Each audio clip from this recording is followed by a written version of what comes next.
Hi, I'm Phil Anderson and welcome to my channel. I've been a property investor now for over 30 years and I've watched investors continue to make the same common investment mistakes. There's so many dirty tricks in the real estate industry and it's all caught up in a whole heap of sales hype. I want to cut through that sales hype and help investors avoid the common mistakes.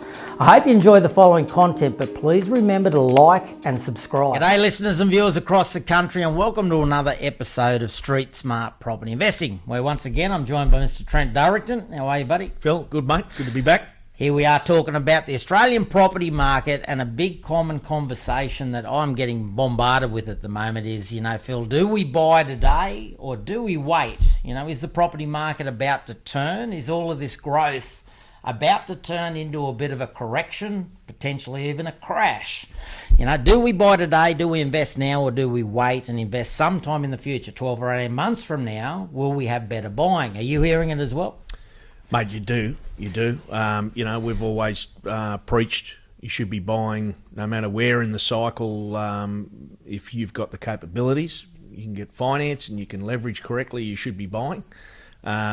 But on the flip side, I'm just hearing nothing but positives of, at least a couple, 2.5 years to go. So I'll let you touch on some of the real numbers with that, but it just still seems there's a ways to go. Well, mate, you and I have been doing this long enough that we know there's always somewhere good to buy, right? Which is why you can share that advice with most investors, that if you've got the ability to buy, it makes sense to buy. If the numbers are good, if you've done the research, then buy, right? Get into the market, because we're not looking to roll those properties over and turn it into a flip or a resale within the first year or two. We're traditionally, sort of medium to longer term, holders of real estate. Yeah. And we know that over a 5 to 15 year period, the property market, if you buy well, you buy with sound research, and you buy really well at the start, of course, we've got a very high percentage, very likely that you're going to get a great result over that sort of term. That's why you have that kind of belief. Yeah, that's right. It's we look at areas, look at cities, I guess you could start, we look at states, we look at cities, we look at the areas, and we drill down to and eliminate a whole range of different areas and products and estates, and then we drill down to the right product in the right estate. And so in any given time, we feel that anywhere in that cycle, if you can secure the right property in the right estate in the right area, you're going to maximise those returns in the medium to long term. So I think the thing that could probably be misunderstood by most investors, particularly novice investors stepping into the market today, getting caught up in the energy, the excitement and so forth, they probably don't realise that we see markets like this every month of every year. It's just typically about a dozen postcodes, maybe 16 postcodes that we've narrowed down that are in this growth phase, and it makes sense to be purchasing in those postcodes. Today though, I know there's 200 or more postcodes that are all going through a very similar feeling, not all of the same, many of which we still eliminate because it doesn't doesn't tick all the boxes that we would expect. But to the untrained eye, there are a lot of growth postcodes in Australia at the moment. And that's, I think people would maybe, I know I've never seen it before, this is new for us, but, that would potentially make the investor think, well, this has got to end and this growth is going to finish. And that is true, but the reality is we do see these growth cycles always, just not normally at the same time. No, that's right. It's, you can almost feel like you throw a dart at the dartboard and you can, find the right property. But, we're seeing more and more, and I think post this little boom, it's going to continue to see the urban sprawl. And that's because of affordability, yield, returns. So, we've got to be selective as that urban sprawl happens, and understand where do the people want to live, and then identify those areas, and find the right product within that area. And that's what we do. But that's what I'm encouraged about, because when these areas are booming across Australia, the regenification and the push of the the people out of those areas, they go, well, you know, they can see themselves living in another suburb, another area, maybe potentially even another state. They've got good equity. They've made good equity in their homes, and they say, okay, well, let's see how can our lifestyle, how can we improve our lifestyle and move into a good area, but a little bit more affordable. Yeah, mate. Look, I think at the core of this whole conversation about is the property market, you know, about to take a correction path, or is it likely to keep growing? There's a lot of great data. You know, we started talking about the data that was already forecasting a population movement around Australia. That was 2019, 2020. We were already publishing, you know, comprehensive reports based around this big wealth shift that we believe was going to happen, largely driven by the baby boomers, and also the changes of lifestyle, you know, kind of focus. The families were starting to, you know, change their views on where they could live because of the rise of remote workers even back then. Now everything's been accelerated. Everything's changing just so quickly. COVID has just put the pedal to the floor with regards to that population movement.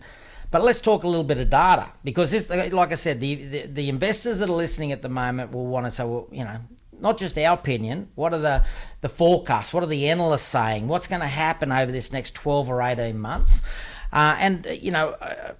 This conversation and this thought process, and why I wanted to pick this topic, was kind of stimulated a bit because of 60 Minutes. I watched 60 Minutes on Sunday night. I told you I refused to watch 60 Minutes. It's gotten like that, right? Yeah. And it happened that my daughter was staying with me and her partner, and they were watching 60 Minutes, and they were caught up as a young couple, caught up in the conversation that was happening on 60 Minutes, and it really made me stop and look at it through their eyes and realise how disadvantaged most Australians are because they get led by the media. The media just steers it, right? Yep. Now, they're also steering to a big extent this boom, because maybe you continue to discuss this. Mate, go wherever you want. You know, where I'm going with it is that, you know, when the market, it's doom and gloom, that sells newspapers, it sells 60 Minutes, live on that stuff, you know. You know, the Harry Dents, you know, that the market's going to come back 60%. People's ears prick up to that. Yeah, absolutely. But also, this is, I think now, everybody's talking about a property boom, whether they're on the way to the work, on the way to the family barbecue, whatever it is. Sure. And that's driven by, you know, to a certain extent, although there's good underlying foundation of why it's booming, you know, there's got to be a certain percentage of people buying the fear of missing out, you know. Definitely. Fear of missing out is definitely driving, you know, a lot of investors into the market, a lot of people that are, you know, first home buyers, you know, the whole range of things that's happening. But, you know, at the core of the data, and well, let's talk about 60 Minutes first. The two things that popped up on 60 Minutes, which I was, you know, once again, realising how much they influence the way that the average Australian thinks about the property market. One of them was a young couple that their new property they'd purchased, I think for around the $800,000 mark. They believed that they were going to be, you know, getting a great result by putting that property back into the market and selling it for $100,000 more than what they'd paid. Now, as I explained to my daughter and her partner, you know, the cost to purchase that property wasn't just the $800,000. There was you know, stamp duty, call it $30,000, $32,000. Cost of purchasing, let's say it's even $35,000 by the time you take your conveyancing and so forth. Purchase costs into account with stamp duty. So that's $35,000 gone out of your $100 already. Then you've got a cost of selling. So when they sell the house at $100,000 more, $20,000 give or take would be an average kind of real estate agent's fee, depending on how much marketing and so forth you also threw at it. 20 grand would be a pretty humble kind of marketing cost or selling cost. So all of a sudden you've got $55,000 minimum that you've just lost out of your $100,000 plus any gain. interest they've paid. And securing that's not tax deductible. No, absolutely. Interest on those funds.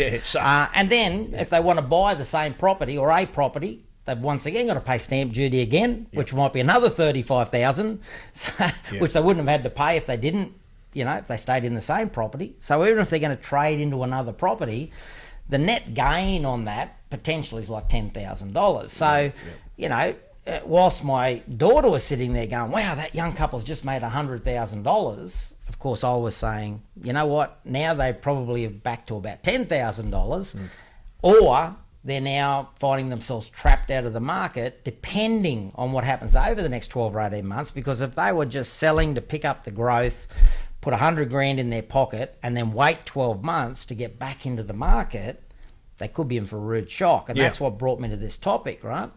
The other one on that conversation, the other couple that was depicted as a, beautiful Australian couple, kids and so forth, young children, and trapped, unable to get into the property market.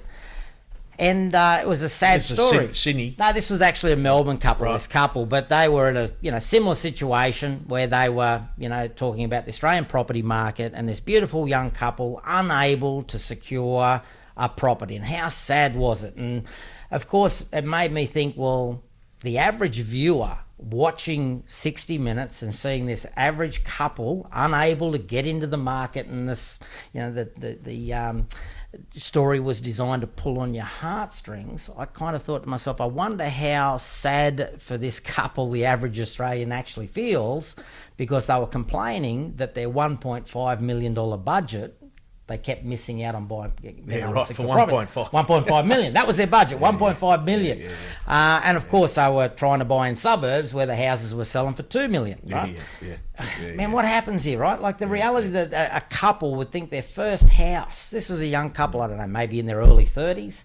I don't get it. Like where we've gotten ourselves to as a society, as a culture, that we think that we need to keep up with the Joneses. Our first house needs to be in those sorts of suburbs. It blows my mind that that's, and that 60 Minutes would see that was an average, Australian family example. I go, you can go to another community, you can go to another market and buy a beautiful home for half of that price. If that's what you've got to do to have a family home and be in that environment and so forth, that may be what you have to do, Or you rent in that area and you buy a couple of investment properties in another, which would probably be a better wealth move anyway. Yeah. And better on their health, better on their... gosh, mate. But, mate, I don't know 60 Minutes or a current affair for me. Well, it's changed, mate. It used to be a creditable show. It used to have, I thought, a lot of, those sorts of, programs had a lot of really, I think, high quality kind of content. But over the years, the free-to-air TV has certainly become much more about, kind of attracting people through sensationalised headlines and stories that maybe appeal to working class environments or whatever that may be. Yeah. So, mate, just on that, coming back to there will be that turning point when there's a lot more listings that enter the market. Absolutely. Right? So, and you've spoken about it, that that'll happen when people feel like they can sell their house, but then they've got somewhere to buy. Absolutely. So that structure of where people are going to decide, if I sell, where am I buying? It potentially is a lifestyle change. There's probably a range of factors, and that's when we'll see the market start to plateau. Obviously, you've got the governing bodies that have got some levers to try and slow the market.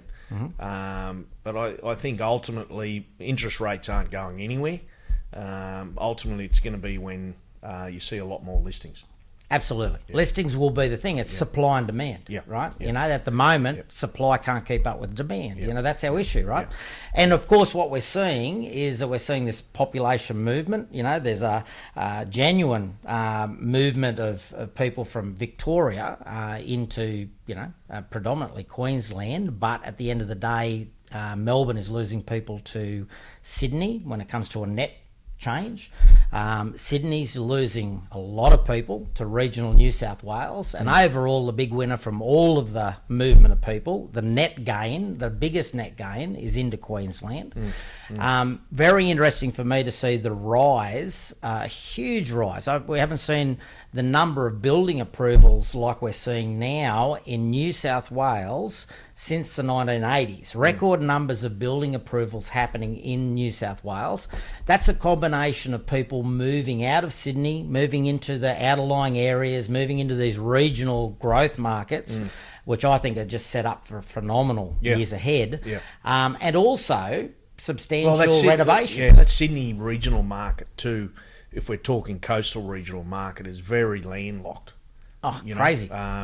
So you can understand the supply and demand and the lifestyle and the affordability in those areas, although pricing's, well, it's still probably, I think you might have mentioned the median in Sydney now is what, 1.3 or something? 1.3, depending on the source, it's, but 1.3 is a pretty reliable median house price. Yeah, so you can move into some coastal regional towns for half that, with bigger land component, bigger house, bigger better lifestyle. Yep. So those markets are going to continue to grow for a long time. I just can't see, there might be a slowdown because of listings, but the future's strong for them. And let me just, while I think of it too, which was interesting during the week, was to see, that I'm not even sure that the company that lists it, but it's the top 10 countries livable cities. Yes. In the world. Yeah, most livable cities. You know different that studies, website or whatever different that does that. Yeah, we hear about it all the time. And Sure. Melbourne's popped up a few times.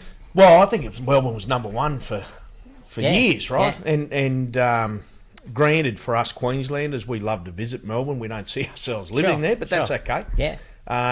It's now come down because of COVID and the whole range of factors of it's slid down to number 10.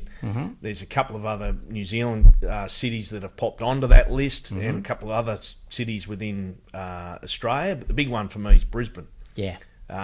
It's got that's changing that city. Yeah, you've heard me talk about it. Oh, mate, I'm using it now. It was my getaway location. It's becoming a destination city, and it's still got another 3 to 5 years of real big public and private infrastructure underway. Yeah. Transport.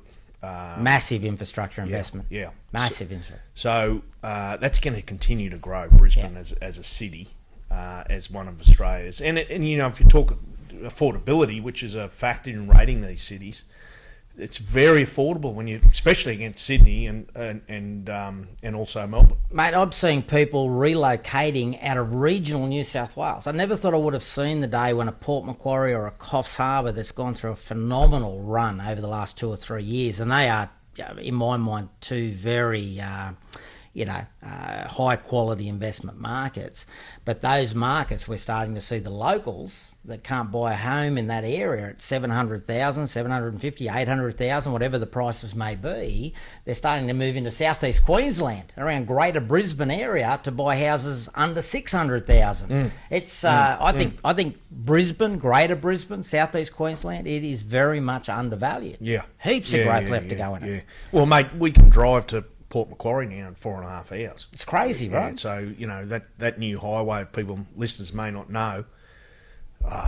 You'll test me now. I think it was 4.7 billion was spent, New South Wales and federal government, from the northern side of Coffs there at all the way through to the border. Queensland border, right? You can go the whole way, Jewel Lane. Taking an hour. It feels like well over an hour off the trip straight. Just a nice, beautiful road. Yeah. No, look, it's I think the big thing here is that everything has changed. This post-COVID, chapter of the Australian property market. Everything's different. There's not just two big players and then a lot of little players. There's the two big players of Sydney and Melbourne that will always be the big players. I think we've got to realise that, like London and many other substantial, big players in their own countries, they will be unaffordable for a lot of young Australians to purchase into. A whole range of those suburbs will become so expensive over the years that it wouldn't be likely that many young Australians can buy into that as your first home. You've got to work up the property ladder to be able to buy in a London or a New York or a whatever, right? Sydney and Melbourne are those cities for Australia. The outer-lying areas, different story, right? You've got a big, widespread urban sprawl. So out as far as Penrith and so forth, that's like another world away compared to, you know, the blue chip inner city suburbs and so forth. And I don't think we should be complaining about it, because the trend's not going to stop. That affordability factor, it's only going to continue to be, you know, more and more valuable over the years ahead. Yeah, no, I'm spot on.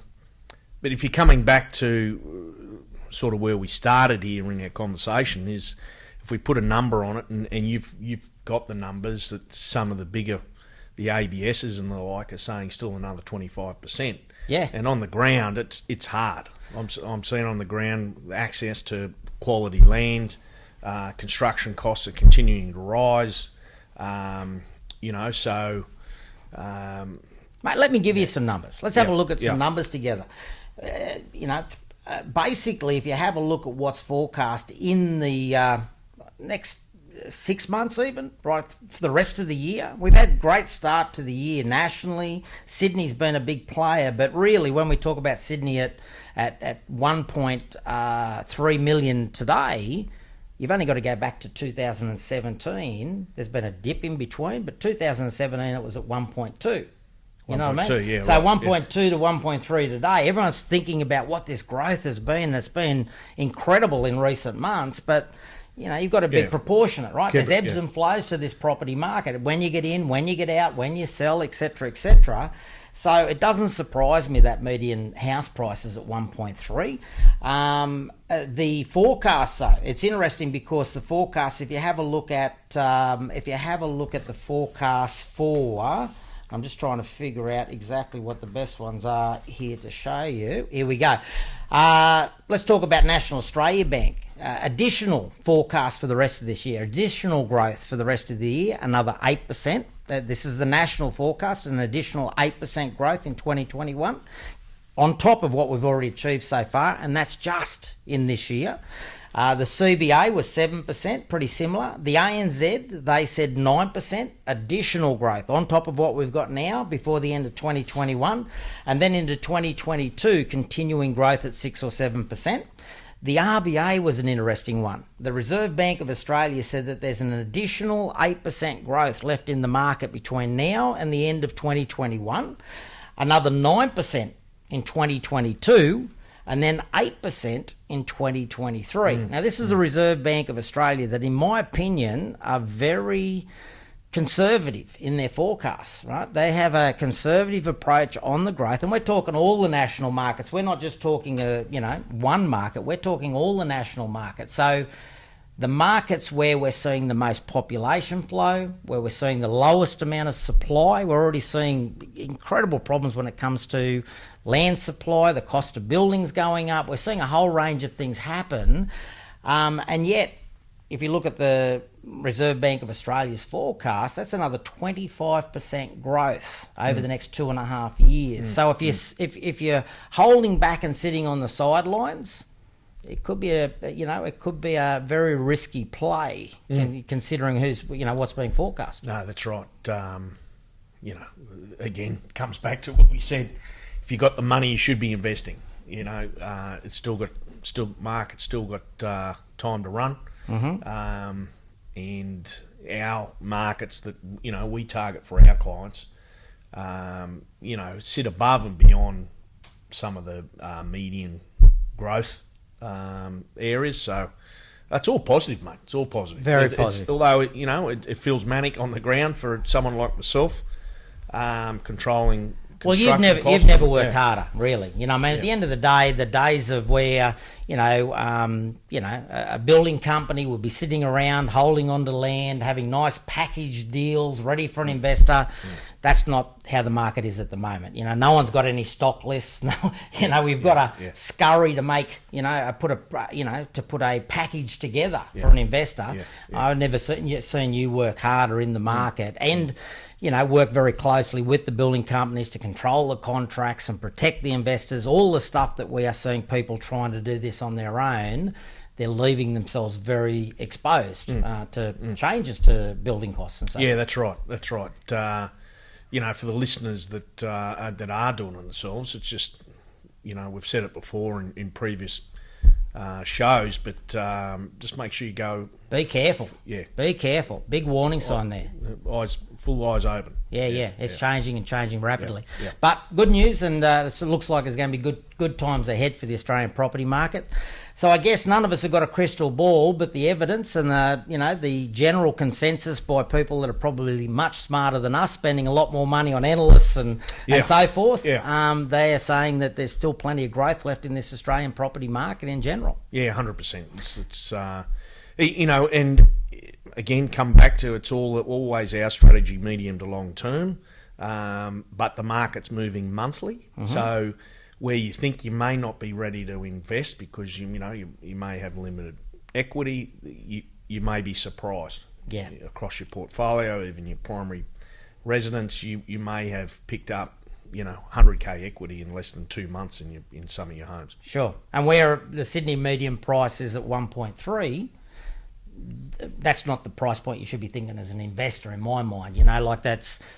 Already that median house price is 50% higher than the median house price of most of Australia. That's right. And within the rest of Australia, most of the best, I think the sweet spot in the market is between 500 and 700,000. It's in that particular pocket. I think there's a real sweet spot. Great yields, double what they're seeing in Sydney quite often, sometimes triple. But the reality is it is time to get buyer ready and try and get into the market. That's it. Yeah, that's it. Well, thanks for having a listen, guys, and thanks for joining me, mate. Yeah, mate. We'll be back it's again good to soon. talk about it. It's an exciting time, so why not talk about it? Yeah, absolutely. Yeah. Oh, thanks for joining me. Thanks for Right. having a listen, Cheers. guys. Talk soon. Thanks for watching, guys. Don't forget to subscribe, and also feel free to leave me a question. I look forward to helping as many property investors as possible. Take care, and we'll talk soon.